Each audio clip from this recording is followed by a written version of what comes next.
Montgomery County Board of Education.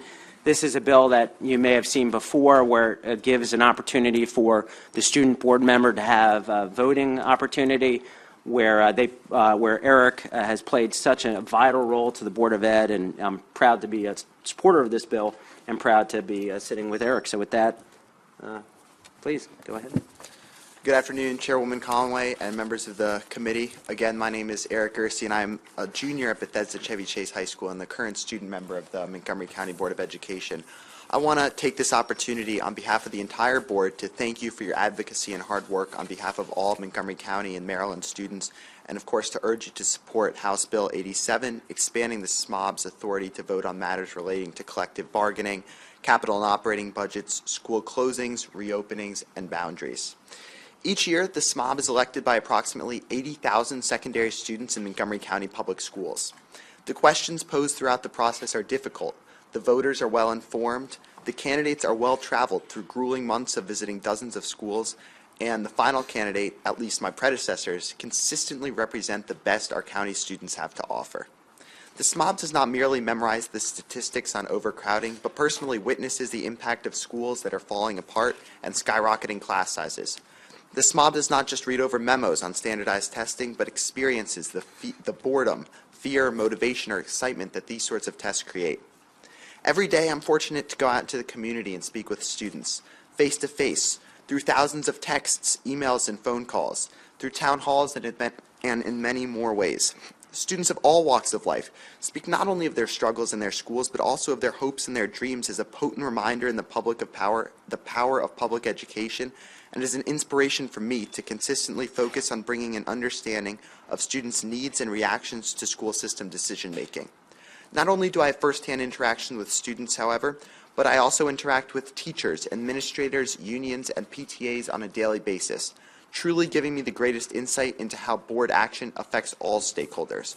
For the first 6 months of my term, I equally participated in our board's nationwide search and interview process for a new superintendent of schools. The most important function of the board is to select this chief executive. And during what our board president, Michael Durso, described as a, quote, long, torturous, and interesting journey, I spent countless days speaking with and debriefing conversations with education leaders from throughout the country before voting on a decision that will shape our county for decades to come. Moreover, I sit through the board's executive sessions and collective bargaining negotiations, review and make motions on school system budgets, participate in meetings with lawyers, activists, and county council members, and am privileged to the same information on all decision-making processes despite the current restrictions that hold back my ultimate say. At a time when MCPS is preparing to cut millions of dollars in funding, this student perspective is as necessary as ever, yet cannot be properly utilized without a more complete vote on Board of Education matters. The expansion of SMOB voting rights would truly bring a countywide and statewide commitment to advancing the student voice with an unwavering empowerment of the next generation. And I'm here today not only to voice my support, but also to make myself available for any questions or concerns you might have. Thank you very much. And Madam Chair, there was no opposition, and I think Eric received more votes than I did this last time around.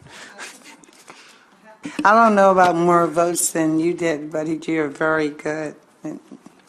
Very good. Your presentation was excellent. Senator Young? He does look a little older, but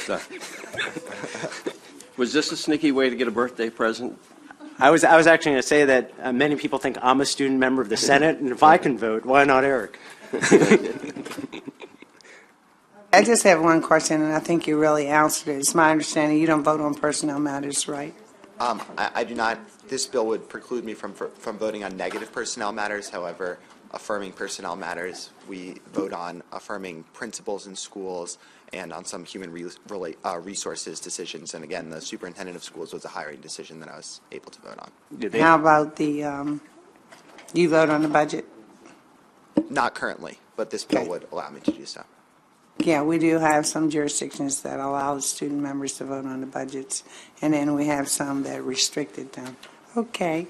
Let me see and hear from Allison Smith.